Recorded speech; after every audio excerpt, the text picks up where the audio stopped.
القضيه حامضه خوتي عند المغنيه. كيف ما كتسمعوا المحامي ديالها راه هو كيقول بانه الطلب اللي كنا دفعنا المحكمه ديال النقد راه هو ترفض. هادشي اللي كاين، والسبب غتعرفوا في هذا الفيديو. اهلا وسهلا بجميع المتابعين الكرام داخل وخارج ارض الوطن. كنتمنى يا ربي تكونوا بخير وعلى خير ان شاء الله. كيف العاده وكما كنقول لكم، الله ينجينا ونجيكم من كحل الراس، والله يحفظنا ويحفظكم من شر الخلق. حبايبي، قبل ما نبدا الفيديو الله يجازيكم بخير، طلبا وليس بامر، كيف العاده ديروا اللايك، تعاليق، كثروها في القناه باش توصلوا دائما بكل ما هو جديد في هذه القضيه اللي كنا كنتكلموا عليها. راه تقريبا طالعه في 3 سنين وزياده. المهم اش غنقول لكم، هادشي البارحه خوتي في العشيه عاوتاني ناضوا العصابه ديال الحمزاويه اللي غادي يكتبوا، راه كاينين شي وحدين ولا شي جوج ثلاثه كاع تقريبا كيكتبوا واحد التعليق كيقول لكم نتوما اشنو باغيين عند هاد السيده وراكم حاسدينها. حنا متبعين كلامكم، هذاكشي اللي كتقولوا حنا كنوروا به كما كنقولوا الراي العام. هادشي اللي كاين. ايوا الناس خارجين وكيقول لك بان سعيده شرف راه عطات واحد الفلوس صحيحه. يا خوتي، فلوس صحيحه المحكمه وعندها المعارف، هذا هو السبب اللي خلى ان الطلب ديال المغنيه ترفض. ايوا هنا فاش كنقولوا زوينه هاد ويغوتوا ويصلصلوا ويقول لك سعيده شرف قال لك هي سببه خرجت عليها وك الحق. على نسيتو؟ الا كنتي ناسي حفكرك. على نسيتو اليامات ديال الشطيح والرديح والغناء على حمزه مون بيبي، ولا لا الام اللي هازه علينا السيف وكتهدد على المباشر؟ هذا في خاطر اللي ما كيبغيش قال لك دنيا وهي الغزلان. واش نسيتوا الفرقه الوطنيه اللي تبتات عليها، يعني دارت الخبره على التليفونات كاملين وهي ماشي فوق القانون كما كنقولوا؟ سعيده شرف ولا غيرها حتى حد ما ظلم هاد السيده اللي هي المغنيه ديالكم، حتى حد ما ظلمها. راه هي اللي ظلمات راسها وهي اللي فتحت هذاك الحساب وبالشهاده ديال اختها وعيشه عياشه يعترفوا عند الفرقه الوطنيه. ما تبقاوش تضحكوا على روس. اخر مره سعيده شرف راه مشات في الاخر ديال افريل وهضرات وقالت وضحات للصحافه وقالت لهم سولانيت على هذا الحساب مشؤوم، قالت لهم راه مازال القضيه راه في اليد ديال المخزن. حنا كنتسناو داكشي اللي قالوا، راه حنا متبعين المسطره وحتى هي عندها الملف ديالها.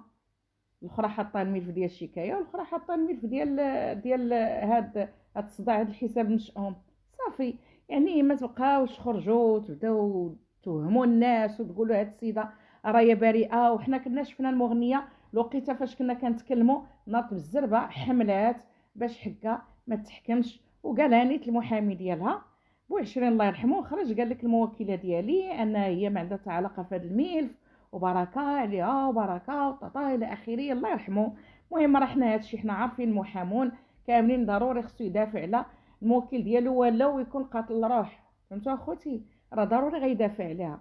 وهي فاش كانت حملات قال لك لا ما يمكنش ان السيده تدخل للسجن، نتوما كديروا هادشي وطاطا الى اخره والى هذا. والناس تعجبوا وكيقولوا ما في السجن كما كنقولوا، الناس كنشوفهم حاملين ودوزوا العقوبه ديالهم. ولكن حنا علاش كنتكلموا في هذا الملف اخوتي؟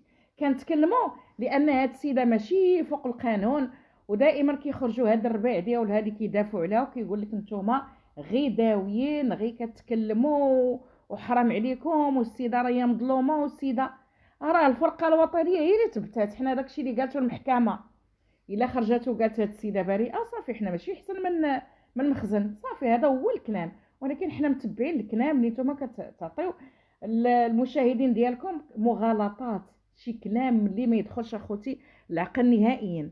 هنا المحامي ديالها راه كان شاد هذا الملف وبقى متبع المسطره وكان دار واحد المغالطات وشرحات ليه سعيده شرف هذيك الندوه وقالت لي هادشي اللي كتقولها ماشي معقول، كيفاش الموكله ديالك بريئه من هذا الحساب؟ راكم شفنا حنا كلشي حطينا اخوتي عندنا في القناه.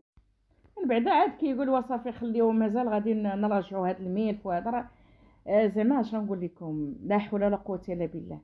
فهي المغنيه كانت كذبات عليه وقالت بان راه رزقي هو باش كنخلص هذا الشيء وهذه.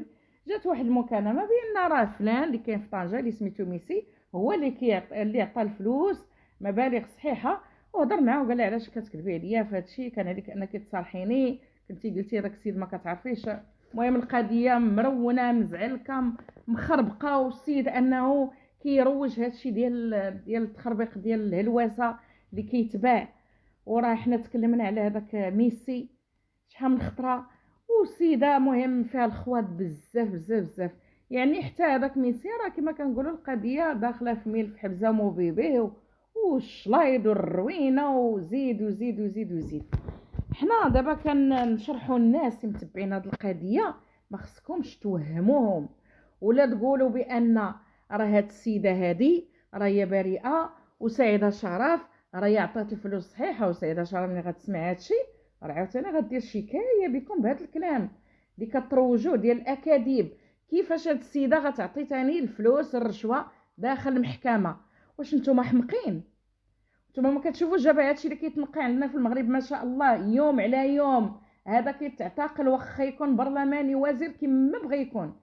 راه هادشي راه ولينا كنشوفوا بلادنا راه يوم على يوم، وكنتمنى ان شاء الله هادشي يطول ويحيدوا علينا هاد النصابين هاد الخداعين هاد اللي كنسميوهم حنا مجرمين حاشا اللي يتمثل الناس الرشيويه. انا ملي كنتكلم اخوتي خصنا الناس اللي بالمصداقيه، راه كاينين الناس ديال المصداقيه، راه ماشي كلشي خايب، ماشي حنا كنعمموا كلشي راه هذا خايب هذا خايب، لا. ولكن بحال دابا هادو اللي كيروجوا هاد الكلام هذا راه هادشي راه خطير. سعيده شرف ما غيعجبهاش الحال ملي غتسمع هادشي، راه اكيد غتخرج وغتكلم وغادي تقول لك انا هاد الناس اللي كيشهروا بيا بهاد الاكاذيب انا غادي نرفع عليهم دعوه، انا مخليه المسطره غاديه صافي. ولا نتوما كتقلبوا على من كتنبشوا؟ لا صافي هادي سكتات، خصنا نبشوا عليها وخصنا نتكلموا. الناس غايقول لك منين جبتوا هاد الخبر؟ هاد الخبر اخوتي الناس متبعين هاد العصابه ديال الحمزاويه ندخلوا اللي عندهم الانستغرام دخلوا هذا وشوفوا اللايفات اللي كيداروا، ولا كنتو كتصوروا من الوحدات الليل حتى ل 4 الصباح راه ما تسمعوا دوك اللايفات والكلام اللي كيقولوا.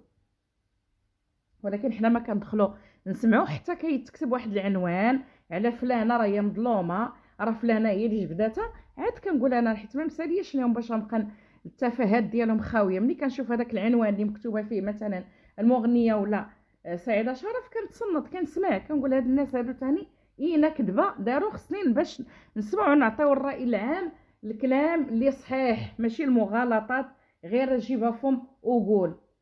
والله العظيم اخوتي هاد الناس الا خطر خطر ولا حول ولا قوه الا بالله العلي العظيم. اسمعوا احبابي الله يجازيكم بخير، المحكمه مازال ما قالت حتى شي جديد، غير المحامي راه هو لمح هذيك النهار وقالها، قال لك راه ترفض النقد والابرام ديال الموكله ديالو، ولكن قال لك غادي نحاول تاني، قال لك بغى يحاول ربما عاوتاني يدير واحد طلب اخر. هذا هو الكلام وهذا هو الجديد في هذه القضيه خوتي اللي كنقول لكم. وهاد الناس واخا يضلوا يتكلموا حتى الصباح خصكم تسمعوا الناس اللي كيجيبوا لكم الاخبار اللي صحيحه، والخبر لا كان راه غنقولوه، ما كانش ما غاديش نتكلموا في هذا الموضوع حتى تكون شي حاجه جديده، وحنا غادي نقولوا اي حاجه اللي كتنور كما كنقولوا الراي العام. المهم مع السلامه احبابي، احبكم في الله، الى فيديو جاي ان شاء الله.